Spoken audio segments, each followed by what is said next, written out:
Olá, boa tarde.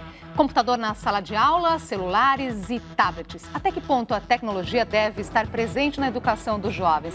Ela ajuda mesmo no aprendizado? Será que os livros, cadernos e apostilas estão com os dias contados? Rodrigo é estudante de administração e sentia falta de um meio rápido de tirar dúvidas com os professores depois das aulas. Como o material publicado na internet nem sempre é confiável, decidiu criar um aplicativo disponível gratuitamente para tablets e smartphones. Um aluno ele consegue solucionar as dúvidas de forma efetiva com um professor, sem ter que buscar material na internet, que às vezes não são dados tão certos ou precisos de acordo com o conteúdo disponibilizado pelo professor. No aplicativo, os professores também podem disponibilizar todo o conteúdo que foi dado em sala de aula. E ele consegue ter um acompanhamento da performance dos alunos, tanto individual como coletiva. E aí, com isso, ele consegue melhorar as suas próximas aulas, ele pode reforçar mais pontos que ficaram difíceis para os alunos entenderem. No ano passado, essa empresa lançou um aplicativo que oferece simulados que ajudam os estudantes na preparação para o Exame Nacional do Ensino Médio, o Enem.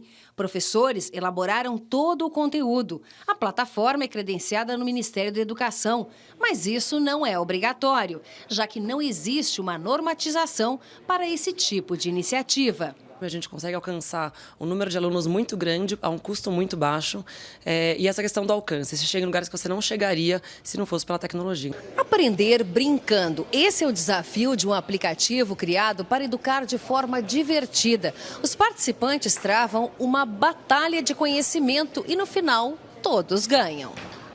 Os tempos mudaram. A Letícia é uma típica representante dessa nova geração. Ela passa boa parte do tempo livre jogando com os colegas da sala de aula. Vai pro banheiro, vai jogar. Vai pra escola, vai jogar. Intervalo, então, fica lotado, todo mundo joga. Na casa da estudante, ninguém reclama desse jogo. Agora não me incomoda mais, eu gosto bastante. Eu prefiro até ela também me auxilie em algumas coisas que a gente esquece um pouquinho, né? Para conversar com a gente sobre os desafios da educação na era digital, recebemos Marta Gabriel, especialista em tecnologia e educação e autora do livro Educar, a Revolução Digital na Educação. Também aqui com a gente, Juliana Abruzzo, advogada especializada em Direito Digital e coordenadora da obra Educação Digital 2015. Participe do nosso debate, mande suas perguntas através do nosso portal de conteúdo e também pela nossa página no Facebook. Os endereços você vê aí na sua tela. Boa tarde, obrigada por ter aceitado o nosso convite. Boa tarde. Prazer.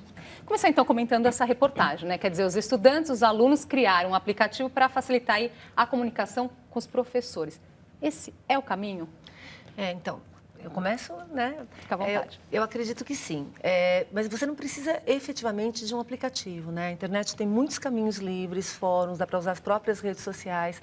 E isso é legal para a gente falar, porque o mais importante não é a tecnologia que você escolhe, mas o que você faz com essa tecnologia. Que nem nessa matéria, o exemplo do jogo, então tem jogo que só mata tempo e tem jogo que realmente traz benefícios cognitivos, pedagógicos, motores, eventualmente. Então, o que você faz que faz a diferença. E o caminho é o diálogo, é um outro tipo de relacionamento. Juliana. Eu acho muito bacana essa iniciativa, porque hoje a gente vive num momento de polêmica, né? O que fazer? A gente tem mais perguntas, muito mais perguntas do que respostas. E uma tendência, que a mim parece equivocada, é da proibição, né? É uma linha, proibir. Só que isso é inevitável. A nossa sociedade, principalmente os jovens, os adolescentes, que é essa faixa etária da reportagem, estão hiperconectados. Isso não tem mais volta.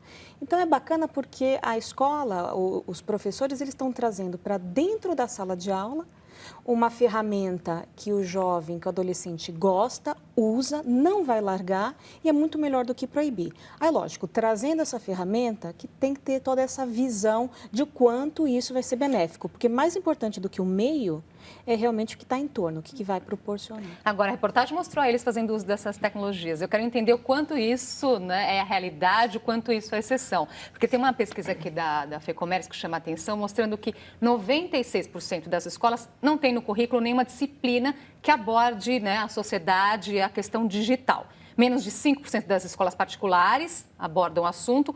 Entre as escolas públicas, então, apenas 1%, né? Então, assim, essa pesquisa mostra, então, de alguma forma, que essa educação digital está distante da sala de aula, não? Então, o problema é que a gente está vivendo uma fase de transformação. Se você for pensar, não é fácil fazer essa mudança no Brasil e no mundo, ok? Eu participo de congressos no mundo inteiro, a discussão é a mesma. A escola tem uma estrutura analógica que vem por séculos. E agora você tem uma fluidez digital que não tem fronteiras, não tem barreiras, não tem horário e que as pessoas estão habituadas. Tem estudos que mostram que crianças, a partir de 6 meses, já fazem selfie e já começam a utilizar os tablets para interesse próprio. Quando você pega hoje, que a gente está justamente nessa revolução e tem que juntar, não é fácil. Agora, o que tem que ser feito? Tem que mudar, não é colocar tablet em sala de aula apenas e colocar tecnologia. Tem que pensar nos processos pedagógicos que favoreçam a utilização desses espaços em casa, que nem você viu a menina falando. Ela falando que no intervalo eles estão jogando joguinho, em casa eles estão jogando joguinho, ela vai no banheiro jogando joguinho. Por quê? É um processo pedagógico interessante que se apropriou da tecnologia de forma bacana. Juliana. E a gente tem que pensar também, essa questão da menina estava no intervalo, né? Aquela velha coisa, a tecnologia, a internet, ela aproxima os que estão distantes, mas ela também distancia os que estão próximos. Então, acho que a palavra aqui, muito importante, é a temperança, o equilíbrio. A gente vê uma tendência hoje nas escolas, até por conta de uma expectativa dos pais. A escola boa, a escola de vanguarda, é a escola que está colocando na sua lista de materiais um tablet, ou quando ela mesma não oferece, né, não entrega o tablet para o aluno. Tudo isso é muito bacana, é muito bem-vindo, só que precisa, digo de novo, o instrumento em si não é o problema, mas o uso que você faz dele. Então, a gente está falando do usuário. Não adianta você colocar uma super tecnologia dentro da escola e você não agregar esse movimento com a iniciativa de uma disciplina que fale do uso ético, seguro, responsável e temperante da internet. É justamente aí, né, que eu queria chegar, Juliana, porque até o Marco Civil da internet, a lei diz que é necessário abordar esse assunto, sim, em sala de aula, mas muitas escolas não sabem o que isso significa. O que diz, então, a nossa lei nesse sentido? De que forma isso deve ser abordado? A gente tem aí o Marco Civil da Internet, que é uma lei nova do ano passado, né, a Lei 12.965, de 2014, e ela trouxe, dentre vários outros assuntos importantes para a internet, ela fala da educação digital, mencionando que a educação, que já é prevista na Constituição, dizendo que é dever do Estado e de toda a sociedade, ela inclui a educação digital. Ou seja, hoje não dá mais para dissociar a educação analógica da educação digital, justamente porque as pessoas estão imersas na tecnologia. E hoje a gente tem muito mais problemas, em alguns casos, em alguns ambientes, na tecnologia do que fora dela, né? Os riscos, é um equívoco pensar, por exemplo, que se a criança, o adolescente está em casa, ele está livre de qualquer risco. Ele está livre da violência da rua, né, de conhecer algum estranho, mas a internet, infelizmente, também traz muitos riscos. E a educação como instrumento de transformação social tem que cumprir esse papel. É isso que a lei trouxe. Então, hoje, no Brasil, a gente tem essa pauta aí como muito importante, incluir a educação digital nas escolas. É possível dar um exemplo de como isso pode acontecer, Marta? Que né, ficou claro, a Juliana colocou aí a questão da lei, né, a internet, claro, pode ser usada para o bem ou para o mal. E como levar isso? Como fazer? Então, eu acho que o único caminho é a educação, mas envolve pais. Então, não é só educação na escola. Tanto que a questão da disciplina, eu acredito que, para um primeiro momento, uma disciplina para todos é essencial. Num segundo momento, eu não vejo como dissociar o digital de todas as disciplinas. Porque hoje, tudo que você faz envolve o digital. Então, eu acho que seria uma disciplina muito mais de capacitação para um primeiro momento. Num segundo momento, você não precisa mais. Eu vou dar um exemplo disso. Se você pegar 20 anos atrás, quando os smartphones, ou nem eram smartphones, os telefones celulares entraram na nossa vida, tinha que explicar como funcionava, você tinha que entender que você tem que aplicar um send. Hoje ninguém mais precisa aprender como utilizar um telefone celular. Então, nesse primeiro momento, eu acho que pais, professores, principalmente, precisam compreender. O que eu tenho visto nas escolas, mesmo por causa do livro, eu dou muita palestra nessa área, tem tido muitas palestras, e tem palestra que tem foco específico para pai, e foco específico para aluno, e foco específico para professor. Não pode ser a mesma, porque as questões são diferentes. No caso de pai, uma coisa que a Juliana falou que é sensacional. Tem muita escola que chega para mim e fala, ó, o pai quer que tenha o livro digital de qualquer forma. E a gente, eventualmente, precisa do livro impresso. E existe diferença de leitura, do digital. Eu sou super fã do livro digital, porque você pode fazer leitura colaborada, complementações, você faz copy-paste, você faz marcação. É sensacional, fazer busca, etc. Mas o livro analógico tem alguns estudos que mostram que você tem a visualização, você tem o peso, você tem a dimensão, que página que está. Então, é um outro processo e a fixação ainda maior. Uma coisa não anula a outra, então? Não, complementa. O que acontece que foi que a Juliana falou também, eu acredito muito na complementação. Por exemplo, uma aula legal hoje não é uma aula só no digital, é uma aula que usa o digital para que durante a aula você alavanque a interação entre os alunos para a solução de um problema. Então, mesmo em capacitação corporativa, uma das coisas que a gente tem falado direto usa o digital naquilo que ele é bom e deixa o presencial para aquilo que o presencial é bom. Como antigamente não tinha digital, o presencial tinha que dar conta de tudo. Hoje, como tem o digital faz muito mais brilhantemente a parte de conteúdo, tirar dúvida fora do horário de aula, etc. E o presencial tem que ser para troca de experiência, discussão, crescimento, utilização do toque, utilização de materiais. Então, é a complementação que dá um resultado bacana. Pode Sim, complementar. até porque a gente tem que pensar que em outras áreas, a minha área é jurídica, né? Mas eu leio algumas pesquisas que são feitas na área médica, por exemplo, a leitura de uma tela com luz, mesmo aquelas próprias para e-book, elas também são prejudiciais à noite, porque elas fazem com que você tenha produção de hormônios que não são para aquele momento do dia. Isso acaba prejudicando o sono do adolescente. Isso pode gerar depois problemas de saúde maiores do que esse. Eu li, só para complementar, sobre isso que a Marta estava falando. Eu li faz uns 3 anos uma reportagem no New York Times, que a reportagem era o seguinte: onde estudam os filhos dos executivos do Vale do Silício. Bom, Vale do Silício fica na costa oeste dos Estados Unidos, que é um polo muito tecnológico, né? Onde estão as maiores empresas, as grandes ideias, tudo nasce lá, né? Então, era uma pergunta, no mínimo, inquietante. Onde estudam, né? Esse pessoal que tem a tecnologia de ponta em primeira mão. E, para surpresa, não foi tanta surpresa, mas talvez para alguns, eles estudavam em escolas cujo método, o processo ensino-aprendizagem, remontava a 100 anos atrás, com guache, com massinha, né? Eles tinham laboratórios, usavam tablets, mas eles não deixaram a base, o analógico. Não aconteceu uma substituição. Não aconteceu uma substituição, mas uma integração, e uma integração com muito equilíbrio e muita consciência. Por falar em prejuízo, chegou uma pergunta justamente sobre isso. Samuel Fagundes Malta, a tecnologia pode causar dificuldades nos estudos? Pode, se você não usar de maneira adequada, que é isso que a gente está falando. Hoje, tem vários estudos que mostram que a gente está vivendo a segunda maior revolução cognitiva da história. Você aprende de maneira muito mais eficiente se você souber usar a tecnologia. Mas se você não tiver algumas habilidades para utilizar a tecnologia, você dispersa. Ao invés de você realmente ter produtividade maior e aproveitar o máximo daquele ambiente, você passa mais tempo no Facebook não fazendo nada, ou trocando mensagens que não valem nada. Então, uma das coisas que a gente fala para funcionar, precisa de educação, supervisão, e tem 3 habilidades que eu acho essenciais, que é pensamento crítico, que a escola deveria dar, né, devo usar isso, devo usar aquilo, será que o que está sendo falado na internet é verdade, que foi aquele aplicativo que a gente viu agora, né? Será que esse livro é um livro interessante para mim? Será que isso que está sendo falado realmente afeta da maneira que está sendo feita? Então, primeiro pensamento crítico, depois do pensamento crítico tem que ter criatividade, porque tem um monte de coisa nova, como é que eu resolvo essas coisas novas? E o terceiro, saber se conectar com as pessoas. E aí, a conexão com as pessoas e com a tecnologia para resolver problemas passa por um problema que é da parte do equilíbrio. Tem uma pesquisa recente que mostra que com crianças pequenas, eles tiraram todas as telas durante 5 dias. Todas, inclusive televisão, ok? Não estou falando só de tecnologias digitais, todas. E crianças que ficaram 5 dias sem tela aumentaram a capacidade de reconhecimento de expressões faciais.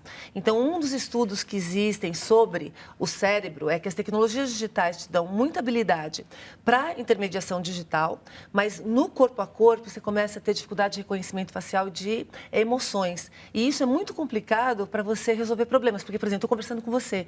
As suas expressões, se eu não sei ler direito, eu não consigo fazer um relacionamento bom. Porque você faz uma expressão de surpresa, eu sei que você está interessada no meu assunto. Você faz uma expressão de... eu tenho que ler isso. E as crianças ficaram 5 dias sem usar nenhuma tela, melhoraram isso. Então, o equilíbrio de novo, né? Usar um pouco disso, um pouco daquilo. O grande desafio está aí, né? Buscar o equilíbrio. Nós vamos fazer só uma pausinha agora, Juliana. A gente já volta com esse assunto. Continue mandando suas perguntas.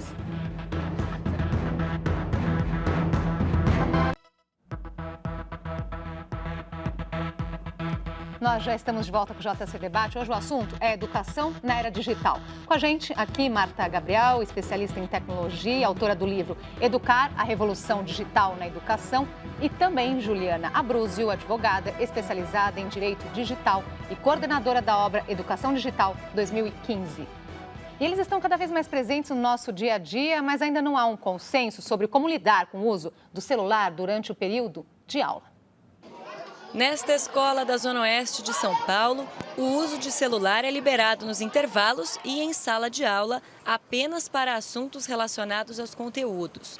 Mas sempre há quem desrespeite as poucas restrições. A gente já foi bem radical no sentido de excluir da aula e hoje a gente administra também de uma forma um pouco mais tranquila. Olha, desliga isso, vamos trabalhar. Para esta diretora, não vale a pena proibir a entrada do celular na escola, mas a justificativa de que ele é necessário para a comunicação com os pais não é válida. A energia que seria gasta para isso não tem muito sentido. O uso do smartphone dentro de sala de aula é defendido pela Unesco. A Organização das Nações Unidas para a Educação acredita que, como o celular está em todo lugar, a proibição será burlada em algum momento. A melhor saída para não interferir no aprendizado é utilizar o aparelho como ferramenta de ensino. A tecnologia é uma ferramenta. Agora, se a tecnologia vai depender do aluno saber escolher o que ele vai usar ou do professor entregar a tecnologia pronta com a tarefa a ser realizada, eu acho que o tempo vai responder como as nossas escolas vão se comportar. Se eu estou dentro de uma sala de aula desenvolvendo um tema com os alunos, por que os alunos precisam checar a informação do que eu estou falando? Eles têm que me escutar. Este neurologista explica que apenas 5% da população tem capacidade de realizar mais de uma tarefa ao mesmo tempo, sem afetar a concentração. Os outros 95%, quando focados em mais de uma atividade, têm compreensão mais lenta, retenção de conteúdo menor e chance de erro maior. Evitar a distração com aparelhos de celular também é função do professor. Mais de 80% dos alunos usam um smartphone em sala de aula. 40% a 50% desses alunos dizem que o fazem por tédio em sala de aula. É mais uma polêmica, né? O celular sim ou não dentro da sala de aula, aí tem escola que diz que sim, aí o pai não concorda. Qual a opinião de vocês sobre isso? Bom, falando em pai não concorda, a gente teve um caso recente de uma decisão judicial que uma mãe processou a escola porque o professor tirou o celular da mão do aluno enquanto estava em sala de aula, né? Então, sem entrar ainda no mérito de quão importante, se é bom ou se não é, vamos só se restringir a esse caso do processo. E aí a mãe processou pedindo danos morais, porque teria sido aviltante, teria sido uma violação ao dano moral da privacidade do aluno. E a mãe perdeu essa causa e ainda o juiz deu uma bela lição nessa família, dizendo o seguinte: se eu desse ganho ao processo dessa mãe, desse pai, eu estaria acabando, ele fala nessas palavras, estaria dando uma bofetada na reserva moral e educacional do nosso país. Ele cumprimenta os professores pelo Ministério da Educação, né, que é um serviço tão nobre, e ele não deu o ganho de causa. Então, o que é muito importante nessa área jurídica? Muitas escolas perguntam isso. Quando a gente vai nas escolas palestrar, a primeira pergunta é: posso tirar, não posso tirar? O que é combinado não sai caro. Vamos usar um termo bem simples para falar de lei. Então, muitas coisas a escola ela pode determinar. Então, vai ter horário que ela vai deixar o aluno interagir com o que o professor está vendo. Vai ter horário que não vai deixar. Isso precisa estar combinado, está no contrato de prestação de serviço educacional, ser comunicado aos alunos, ser comunicado aos pais. Se o aluno descumpriu essa regra, o professor ele pode sim retirar o celular ou o tablet do aluno. O que o professor ou a escola não podem fazer? Olhar o que está dentro desse celular ou tablet, porque o combinado não sai caro desde que você não infrinja direitos fundamentais como a privacidade e intimidade. Sim. Então, o professor recolhe esse device, deixa lá na coordenação lacrado e aí, conforme a escola, a coordenação queira atuar, pode esperar que o pai vá buscar, né, depois de ter uma disciplina. Então, isso é muito importante. E só voltando uma questão, que a gente estava falando muito disso do uso, quanto que usa dentro da sala de aula, o que é muito importante, Andresa, que a gente vê é que hoje os pais, eles não estão dando o exemplo. Então, muito do que a gente fala, e a gente foca muito no jovem e no adolescente, é até, de certa forma, injusto, porque tem muito adulto, pessoas de terceira idade que não largam o celular, não largam o Facebook.